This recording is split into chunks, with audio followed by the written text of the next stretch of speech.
Assalamu alaikum everyone. I'm here to discuss an important topic from managerial accounting, that is cost management, and we're going to discuss the cost management in an automated business. And when we will be talking about it, we will be discussing three different concepts of cost management, that is ABC, ABM, and TQM. So, starting with the chapter opening, basically with the passage of time and due to the increasing competition globally, the business environment is changing tremendously, and there is a lot of need to eliminate the non-value added activities from the business.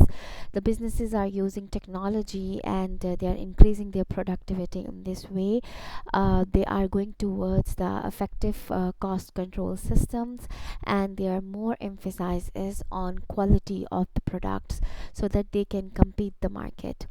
So in this chapter, the first learning objective which I'm going to discuss with you, that is how the activity based costing can improve the cost allocation to different products or the services which company offers. Because if the costings of the product is not proper, then in that case you can misprice the product, or maybe you can say the benefit or the profits which you can earn from a particular product, you cannot achieve them. So that's why the proper costing is very important for an efficient business management. So, starting with the old days story, when the companies were using the single cost drivers, because at that time the most of the work was done by human, so the labor was of the major category cost which companies were incurring besides the material. At that time the overhead costs were not huge because automation was not there, machinery was very less in use. So, with the development of technology, automation has brought more categories of, you can say, overhead cost for the companies than before. So, before, what was happening, the companies were using the single cost driver to allocate the overhead cost because the overhead costs were not huge. So the traditional cost systems were created when the manufacturing process were basically labor intensive, means man-made products were more common. So usually a single wide company wide cost overhead rate allocation was used, and that was you can say the overhead rate allocation was done based on the direct labor hours. A product needs as many labor hours, more overhead cost will be allocated to it. So that's why labor hours were the single cost driver which were used to allocate the overhead cost among the different products in the industry which was labor intensive. So let's see that how it was working. So still I'm talking about the labor intensive market, or you can say industry. For example, a company is making two products. Let's take an example of making chairs and making tables. Okay, to make one chair, the labor hours which are required, they are two, while 6 hours are spent to make one table during the day. So 6 plus 2 total hours the labor was working, that was 8 hours during the day. So for example, at this moment the overhead cost is $120. So we were using these labor hours to allocate this overhead cost to both products, which are chair and table. So when we do the allocation of this $120 of overhead cost among the two products, the total labor hours are 8. So based on this, we will calculate the per labor cost, or you can say per hour overhead cost. So total cost is 120 divided by 8. I already told you that 2 plus 6 is 8. So per labor hour overhead rate was $15. Okay, now how many hours the job one worked, or you can say how many hours were spent on job one, or how many hours were spent to make a chair. So 2 multi because 2 hours were spent, so 2 multiplied by 15, which is the per hour we calculated. So $30 is the overhead cost which was allocated, which we will be allocating to the chair. Whereas if you talk about the table, 6 hours table use per hour rate is 15, so $90 overhead cost is allocated to the table or job 2. So in this way, 30 plus 90 total overhead cost, which was 120, it is allocated among two products. Job 1 was using less labor hours, so we are allocating less overhead cost to it as compared to job 2, which is using more labor hours. Now let's change the scenario a bit. Right now both of the products are man-made, or you can say they are depending on uh, the labor. So basically, in a labor intensive process, overhead costs are relatively small because machineries are not used, so the charges or insurance, these things are very less. So the overhead allocation could be inaccurate if we use labor hours to allocate the overhead cost among the products, but because the amount is very less, amount is insignificant, so it doesn't make much difference in the product costing. But in an automated process where the machinery is used, more of the overhead costs are there, overhead costs are larger over there. So if we allocate the overhead cost among the different products inaccurately, it can dramatically increase the product cost, which to which we assign the higher cost. And if it is inaccurate, then the pricing of the product will become a question mark.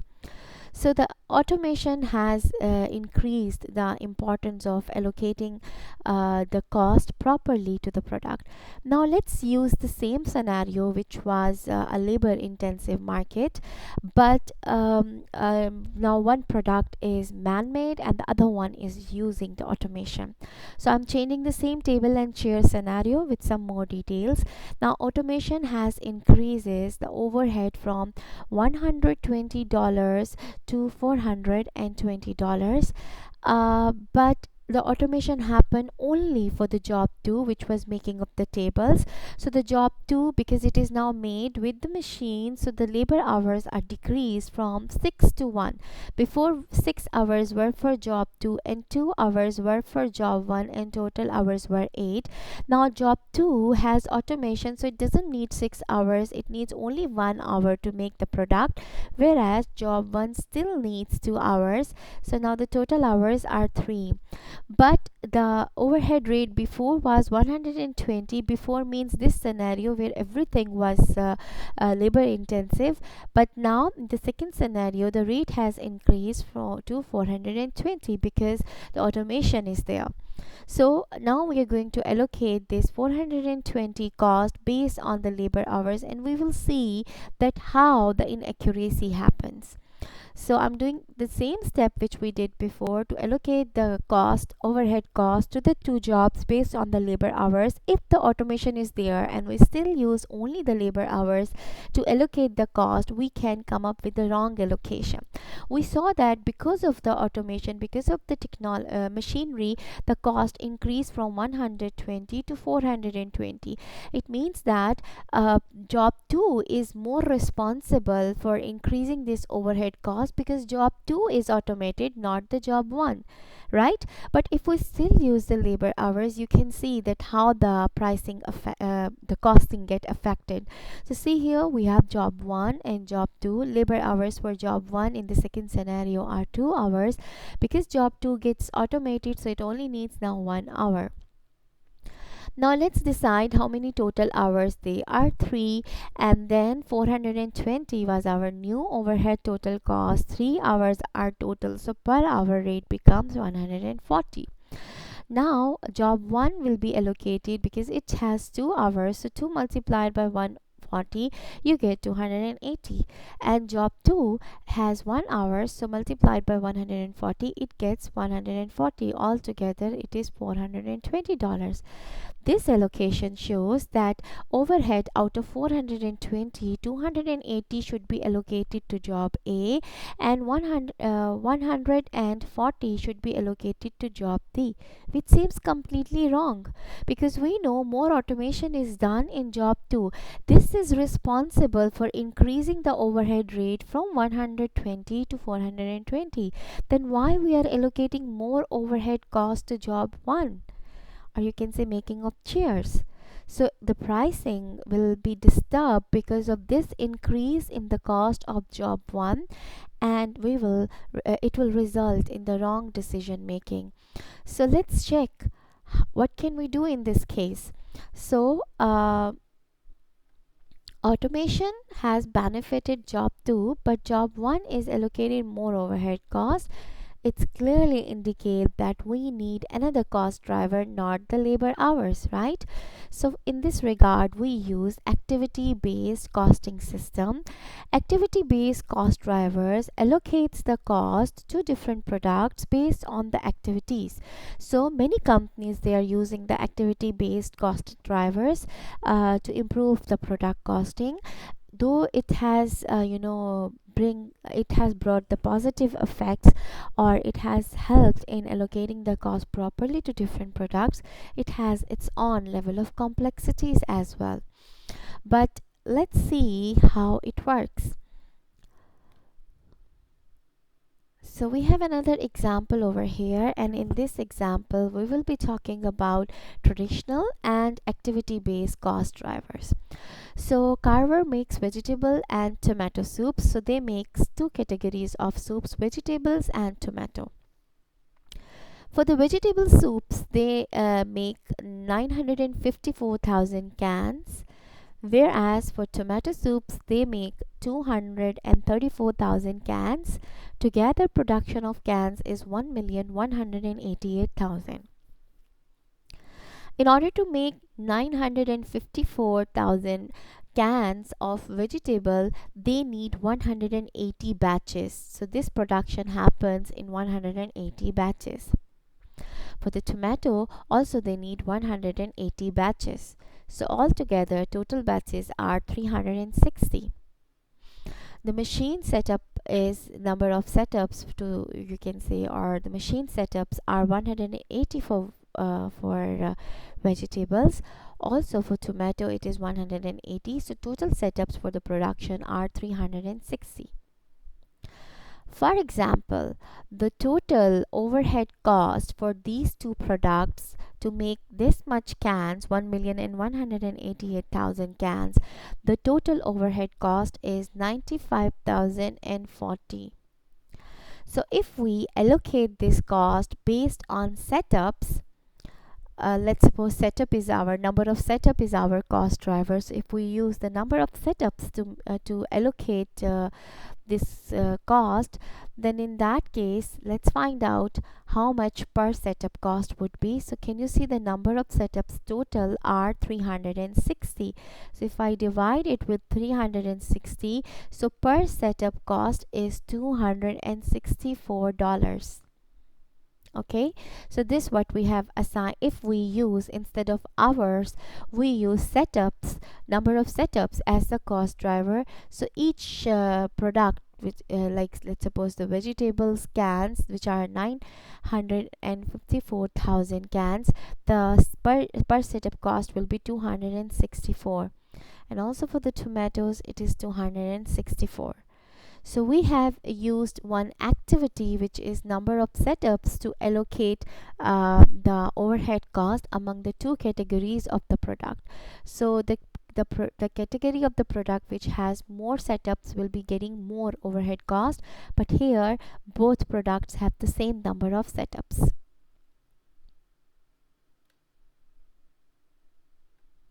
For example, if we don't use number of setups, we use volume.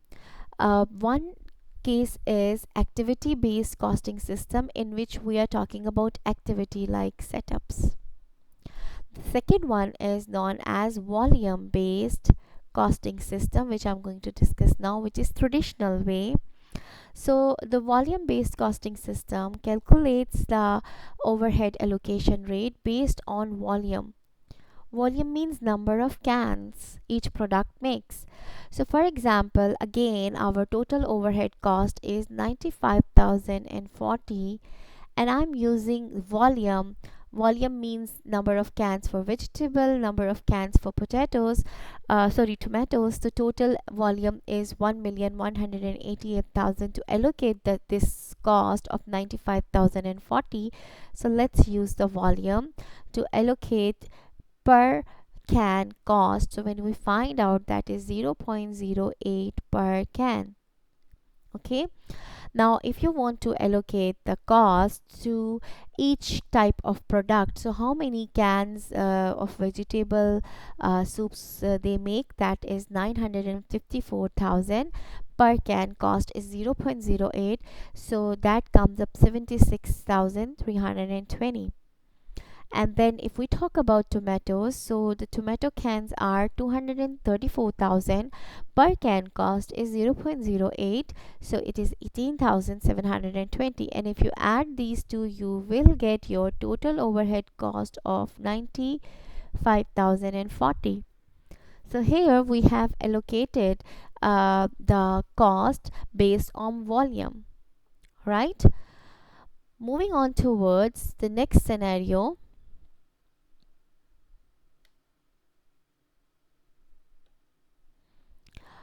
What does volume based allocation rate do? Let's conclude it. The volume based allocation rate overcost the high volume products. Like if you talk about vegetable, we were making 954,000 cans, and the cost which we allocated, that is 76,320, and it undercosts the product which has less volume, so that is 18,720. So, for example, vegetables are using less time as compared to the tomato, then in that case, this allocation is again wrong, right? So, the volume based allocation rate overcosts the high volume products, whereas they undercost the low volume products. Still, the things are not clear, right? So, if this is the case, then what can we do? So, let's find out.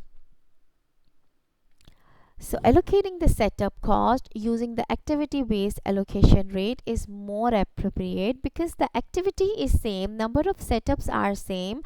Basically vegetables is making of vegetable soup is more easy and efficient. That's why we are making more in the same number of setups or same number of batches.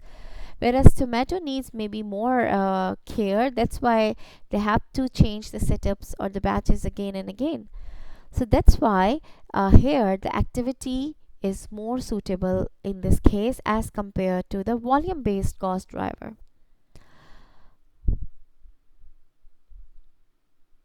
So activity based costing system or activity based cost driver enhances the relevance. If you see here, here's a comparison what we did till now, that when we were allocating the total overhead cost among the two products, when we talk about the volume base, so the high volume product which was vegetable, it get more overhead cost as compared to the tomato base. But when we talked about activity based cost driver, means number of batches, then in that case, because both of them were having same activity, because of which the overhead was there, so they get the same product, so same cost. So that's why we can avoid the equal amount of cost if we stop making one of the products. So let's suppose if we stop making vegetable soups, then $47,520 cost could be avoided. But if we stop making the tomato soups, and in that case again $47,520 of cost could be avoided. So this setup based, or you can say activity based cost driver, is more relevant in this scenario, because it is clearly giving us an indication. So let's further explore activity based cost driver, because that was the basic information which I gave you in the previous learning objective. Here we will be talking about activities, like why I use the setup, why I use the batches to divide the overhead cost, why not something else? So basically, in activity based costing system, we divide the cost among the different activities. Some activities are unit level activities, some activities are batch level, some are product level, some are facility level. So the cost belongs to whichever category of activity we put it in that basket. Like, let's suppose I'll explain it to you. Firstly, let me just give you an introduction about the activity based costing system. So activity based costing system is also known as ABC costing system, and it has two stages to allocate the cost among the different products, and it uses different cost drivers for each type of category. So the step one is for activity based costing system. Step one or stage one is firstly assign the cost to the pools according to the activities that cause the cost to incur. Now see here. Do remember ABC. Firstly, we don't use it for material cost, we don't use it for labor cost. We are talking about overhead cost, because that is not clearly identified among the products. This is the problem area. So we will be dividing our activities into four pools. We have unit level activity, we have batch level activities, we have product level activities, and we have facility level activities. Let's suppose there is a cost which is, for example, a production manager salary. So production manager salary could be avoided if we stop making a particular product, or we stop making the product. So this is product level activity. Let's suppose there is another cost of machine setup. While changing the batch, we have to quality, let's suppose say quality assurance cost to change the batch setup. So if this is the case, if I change the batch, a man or a person or a supervisor needs to assure the quality of the new batch before we start making the product, all the settings of the machine and everything. So this is batch level. Then there are some overhead costs which are relevant to the units. They increase as the number of units increase. So they are unit level overhead costs. Also, some overhead costs are facility level overhead costs, like we cannot avoid them until and unless the whole facility is closed. So these are the activity pools which I'm talking about: unit level, batch level, product level, and facility level. So we firstly assign whenever there is a cost, we check which activity it belongs to and we assign it to that activity. So all these baskets, they get their costs. Once the baskets are filled with the cost, we allocate the cost in the activity pool to the product. We pick up each and every activity and we allocate the cost by choosing the best cost driver for that. So activity based costing system, it's a two-stage allocation process that employ a variety of cost driver. We will not use hours for labor hours to allocate each type of activity pool. No, we will not use the batch setup for everyone. No, different will have different. Okay, every activity will have its own cost driver, which will be the best way to allocate the cost. So firstly, in the traditional what was happening in the traditional way to allocate the cost, basically whenever the overhead cost incur, whichever department incur that cost, we put that cost, or we allocate the cost to that department, and then the department cost was allocated to all the products depending upon one particular cost driver. But nowadays this is not the way to allocate the cost. Nowadays we define the activities, like I said, activity centers are decided, and then each activity center has its own cost driver to allocate the cost among the different products. So, what are the types of production activities? As I mentioned before, overhead costs associated with each category are pooled together, means we add them together and then we allocate them to the product according to how these products get the benefit out of them. So basically, there are four categories of activities, production activities. We have unit level activity, we have batch level, we have product level, and we have facility level activities. Let's have some more details about these categories of activities. So let's look at them with an example. We are going to talk about a company who makes shirt. This is Unterman Shirt Company. They make two categories of shirts. They have two product lines. They make dress shirts and they make casual shirts. So for the dress shirts, they produce their expected volume of production is 680,000, whereas they are planning to produce casual shirts of 120,000, and altogether their total production will be 800,000. Their total overhead cost is 5,730,000. This is expected for this production. Okay. If we use, let's suppose, traditional method, so in that case, we will be using the volume, which is volume based method. We will be using the volume to allocate this overhead cost, right?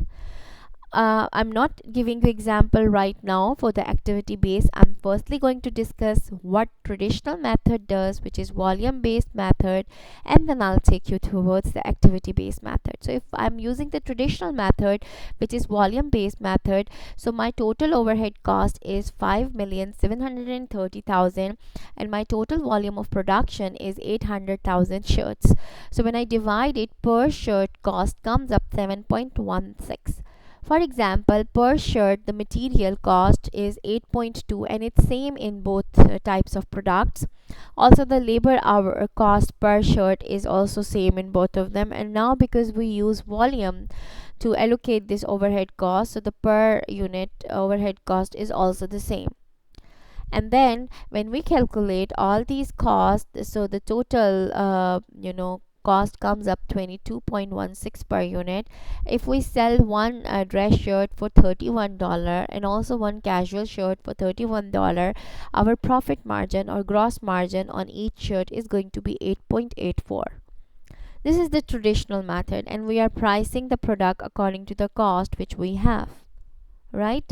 But we all know that every type of product has its own level of activities. We cannot assign the overhead cost equally to them. Just like I gave you the example of table and chair, same is the case. Casual shirts and the dress shirts, they have different specifications. So we cannot assign the same type of overhead cost to them. So if we go for activity based costing system, this will not be the allocation. Both of the products are not going to get the same cost. They will be getting the cost based on the level of activities they are performing. So we are going to use ABC costing system, and we are going to design four activity pools or four activity centers. First activity center or the first activity pool is unit level activity. Whenever we company make one shirt, this cost will incur. Two shirts, this cost will increase. Three, it will more increase and increase. So based on units, as many volume company will make, this cost will increase. Then comes batch level activities. Whenever a new batch is made, this cost is incurred. So incur each time a batch of shirts is made. So for casual, for dress, two batches are there, two categories are there, and for casual shirts, how many batches, that also varies. Then comes product level activities. So each product, means casual shirts and dress shirts, they have their own product level activities, right? Because their specifications are different, their design is different, their quality of material which we will be using, that is different. Finally, the facility level activities, this is for whole uh, entire you can say place or work area. This is not for a product, this is not for a batch, this is not for a unit. We can this is for whole area where this production is happening, this is relevant to that. So whenever an overhead cost incurs, we classify it in any of these activities and we fill these pools. And then here is an example. So firstly, when the this Unterman company, they identifies different types of unit level overhead cost. I told you ABC we use for unit level for overhead allocation, not for material, not for labor, right? Because material and labor, they both are direct, we can directly trace them to the particular product, but overhead is difficult to trace. That's why we call it indirect cost as well, or indirect manufacturing cost as well. So their allocation is a problem for the companies. So in the previous page, I told you that if the company has total overhead cost of 5,730,000. Now before we took it complete and we divided it with the volume, right?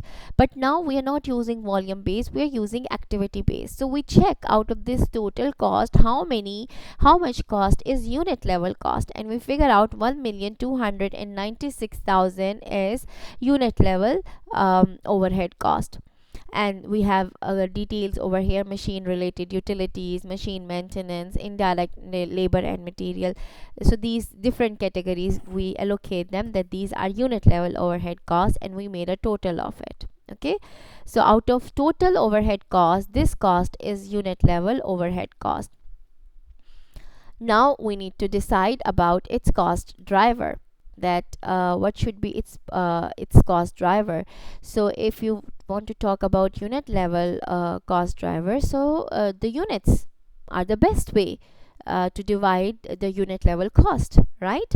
So let's talk about this now. um, for example, where is it? Yes. So here we can use these details which are given to us. Firstly, we have number of direct labor hours. For the dress shirts, the total hours are 272,000, and for the casual shirts, we have 48,000, and the total hours for both shirts are 320,000. Now here, to remember, we can use units if said, or we can use direct labor hours to divide this cost. So here we are going to use direct labor hours to allocate this unit level overhead cost. In some places you will also see that they are using number of units to divide the unit level overhead cost, but here they are using the direct labor hour as a cost. This is the cost driver because it will drive the cost to different products. So when I calculated per hour cost, these are my total hours, and my total cost is 1,296,000. So the total hours for both products are 320,000, and the per hour cost becomes 4.05. Sorry, okay, 4.05 dollars. So 1 hour you spent on one product, 4.05. 2 hours multiplied by 4.05, 3 hours. So more hours will increase, more overhead will be allocated to it. And we have the number of direct labor hours for the dresses. So dress shirts, 272,000. Per hour cost, we just calculated, that is 4.05. So the overhead which we are allocating to the dress shirts is 1,101,600. 48,000 hours are going to be used by the casual shirts, and per hour cost we just calculated 4.05. So the overhead cost which is allocated to the casual shirts, they are 194,000. Now if I want to calculate per shirt cost, because this is the total cost which I have allocated, so if I want to calculate the per shirt cost, so the total cost divided by number of shirts, right? So when I do that, per shirt cost for this one dress shirt is 1.62. Also for the casual shirt, it is 1.62. And you can do it in the same way as I said before, that number of units could also be used to allocate this cost, right? So if you do that, for example, total cost divided by number of units, they are 800,000, this is total cost, you get again the same answer. So the unit level cost should be allocated according to a best cost driver which allocates it properly, right? Not the number of batches, not one category always, not equal allocation. No, the best cost driver should be used, and here they use direct labor hours. You can also use the number of shirts. The answer is gonna be same. Moving on towards the next category of costs. So do remember, when we use the unit level activity center, or when we empty our first basket, we find out each product is getting 1.62 per shirt overhead cost, unit level overhead cost. Now let's move towards the batch level activity center, and when we open up the batch level activity center, out of the total overhead cost, which was this one, 5,730,000, the batch level cost is 690,000. Now it's very obvious that for the batch level cost, we can use number of setups, how many times you set up the machine, right? So if you see over here, the number of setups for the dress shirts are 1020, and for the casual shirts they are 1280 setups, and total setups are 2300. The total overhead cost is 690,000. Total setups which I have, they are 2,300. So the per setup cost comes up $300, right? Now when we will be allocating the cost, so $300 is per setup cost. How many setups for dress shirt? 1020. So the batch level overhead cost allocated to total batch level overhead cost allocated to the dress shirts is 306,000, and to the casual shirts is 384,000. I multiplied the per setup cost with the number of setups, and I get these answers. Now this is the total batch level cost allocated to the dress shirts. This 384,000 is the total batch level cost allocated to the casual shirts. Now I want to calculate per shirt cost. So I'll be dividing them with the number of shirts, and I get per shirt batch level cost for dress shirt 0.45, and per shirt batch level cost for the casual shirts is 3.2. Can you see it's much higher than what we get for the dress shirts? Why? Because the batches for the casual shirts are much higher than what we have for the dress shirts. This is the proper allocation. More batches, more setups, more cost, right? Moving on towards the next category or next basket of cost, that is the product level cost or product level activity center. So out of the total overhead cost, which was 5,730,000, product level cost is 1,800,000. And they clearly said, now this information should be given to us from the information provider, and being a student we should know, right? So this Unterman allocates 30% of the product level cost to the dress shirts. They say that out of this cost, 30% belongs to the dress shirts and 70% belongs to the casual shirt. So straightforward, 1,800,000 total product level cost multiplied by 30%. So when you multiply it with 30%, that is 540,000. This I'm going to allocate to the dress shirts, and 70% I'm going to allocate to casual shirts, right? This is the total cost. Total cost I need per shirt cost, so I'll be dividing it with the number of shirts, and I get cost per shirt for the dress shirt 0.79. And can you see over here, 10.50, much higher than the dress shirts. Why? Because the allocation, more research, or more you can say product design is done for the casual shirts, because it has multiple varieties. but the dress shirts has almost the similar specifications. That's why less product level cost is allocated to the dress shirts, but much more cost is allocated to the casual shirts because it needs more product level cost. Moving on towards the facility level cost. So out of total overhead cost, we have 1,944,000 the facility level cost, and they say out of this 85% is allocated to the dress shirts and 15% is allocated to the casual shirts. So if this is the case, we will be using these percentages. We allocated the cost. Now we need per shirt cost. So you can see it's 2.43 and 2.43 again.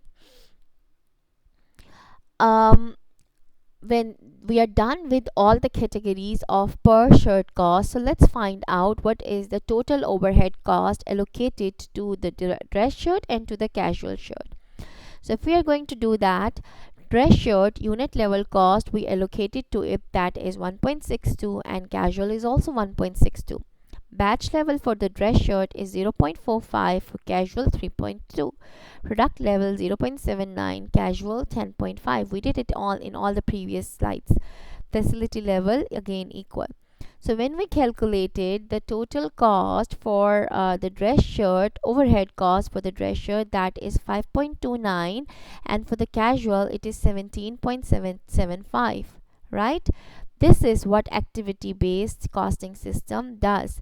Now when we are going to use these shirts, so let's do the comparison. Initially I told you about the traditional method where we use just the volume to divide the cost. So this is the traditional method which we discussed initially before the activity based system, and these were the findings for us. Sale price each product is 31. Material, labor and overhead cost we calculated, remember, in the first step. So the total cost and gross margin we calculated, it was same. But activity based costing system gave us different answer. For the dress shirt we have 8.2 material cost, 6.8, it's still the same. The problem was with the overhead, and when we allocated, we just saw a few minutes back that this is 5.29. So basically the total cost are 20.29 and 31 if it's the sale price. So basically the difference comes up, which is gross margin, that is 10.71.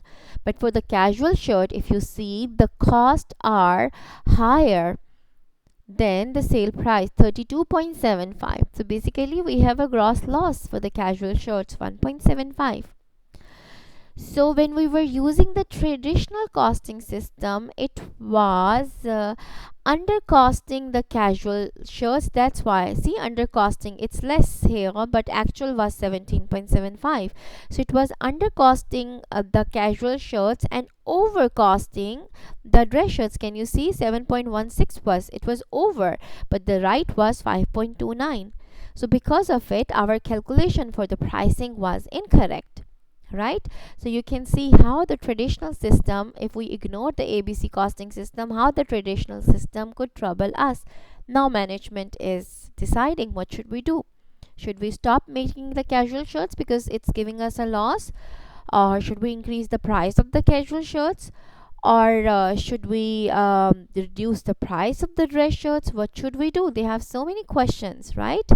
So we need to decide properly. So if we're going to use this system, see, now casual shirts are very common. There are so many competitors who are producing the same shirt. So we are going to use the target pricing. It will be more useful for us if we need to decide. So target pricing says that first set your price according to the market and then try to control your costs. So increase the profit level for your product. So for this company, target pricing will be useful for the casual t-shirts. There is another important thing, that if company stops making the casual t-shirts, then we all know that there are some costs which are not avoidable. Means they still exist. Like facility level overhead cost, they are usually unavoidable. We make casual shirts, we have to pay facility level overhead cost. We don't make, still facility will be there because we will be making the casual we will be making the dress shirts, right? So we cannot avoid the facility level overhead costs, so we need to focus on special decisions, which is another topic in managerial accounting, and we will be considering all the avoidable costs and the differential revenues, and we will be deciding should we drop this product line or should we keep on making this product line. Also, the manager is thinking about the upstream and the downstream cost, like upstream cost includes the research and development cost, and the downstream cost includes the marketing and sales commission. So what we're going to do with that, that's also a question mark for them. So they need to think the relevant and irrelevant information. Also, employees attitude gonna change, because there are chances that if the product is not going to be made, they will lose their jobs, and it will demotivate them. Their personal life will be affected, their morale will come down, right? And in this case, employees doesn't cooperate with the management. So these things should be considered when we are deciding about dropping a product line or should we keep it. So qualitative and quantitative considerations should be taken care. Moving on towards the next topic, which is total quality management, that how do you manage the quality of the product and how do you control its cost. So basically, the total quality management says that how much the product conforms to the design it was supposed to be. So its quality refers to the degree to which actual product or your resulting product or services matches or conforms to the design specifications. Means how much according to the mark, up to the mark you have made the product. There are basically four categories of costs which are associated with the total quality management, and they do affect the company, or you can say they do affect the product quality. Starting with the first category, which is the prevention cost. Let me just highlight it here. Yes, the first category is prevention cost. Prevention cost we incur before making the product or at the time of the making the product to make sure that the product conforms the quality. Means it matches or it is according to the quality. Second one is appraisal cost. We incur the appraisal cost to identify non-conforming products which are already produced. It's not the prevention is before the production, but if the products are already done, you did not incur the prevention cost or it was very less and you could not identify the non-conforming products, so now they are made, so now appraisal cost will be incurred to identify those non-conforming products. Prevention cost and appraisal cost together, they are known as voluntary cost. They are not compulsory, they are voluntary, but yes, they increase the chances of less quality, they increase the chances of controlling the low quality products, or you can say avoiding making the low quality products. Moving on towards the internal failure cost. Internal failure cost is the cost which we incur to make the defective products correct before we deliver them to the customer. An external failure cost happens when the product or defective product is given to the customer and now it's out of the company, it's external, now we have to correct it. So these two costs, which are internal failure cost and external failure cost, they are known as failure costs. So these first two categories are voluntary cost and the second two categories are failure cost. If we incur the voluntary cost, we can avoid the failure cost or we can reduce the chances of failure cost. But if we invest less here in the voluntary cost, then the chances of the failure cost is high. So we need a benchmark, what is the best level, and that is known as total quality management. So we need to have a balance between prevention and appraisal cost, or you can say voluntary cost, and the internal and the external cost. So objective is to minimize the defects while also minimizing all the four categories of costs. So if you look at this graph clearly depicts that more you, this orange line says that more you invest in the voluntary cost. See, it was very less over here. So because it was very less at that time, the failure costs were very high. So as you start increasing your voluntary cost, your failure costs reduce. And the point where they hit each other, this is the benchmark, this is the level where your failure costs are at best suited with the minimum voluntary costs.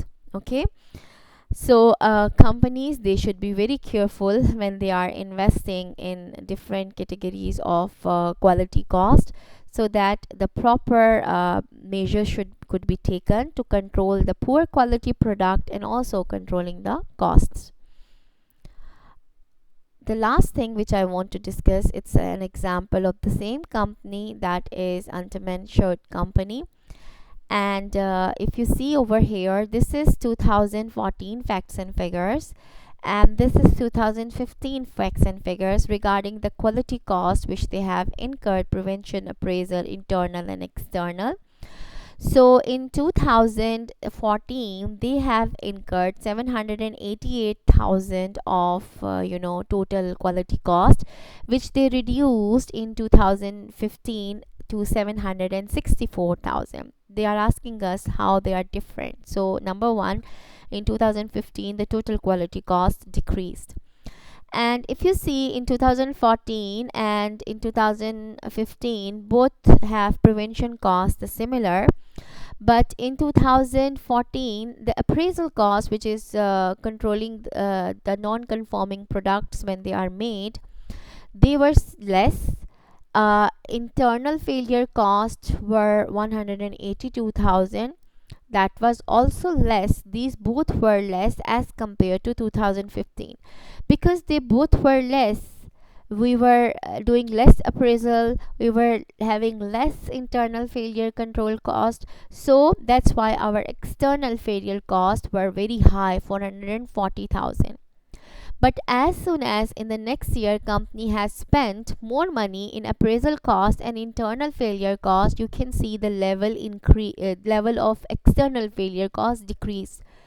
And also, if company invests more here in the prevention cost, right now it's same as compared to the last year, but if they invest more here in the prevention cost, then for sure appraisal and internal failure cost will further decrease.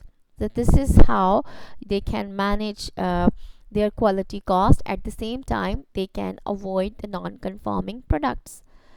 So this is it about the discussion of ABC costing system, total quality management system, different categories of cost drivers. And here I'll end my discussion about this cost allocation topic. I'll come with another video soon. Take care everyone. If you have any questions, you can write in the comment section. See you next time. Bye.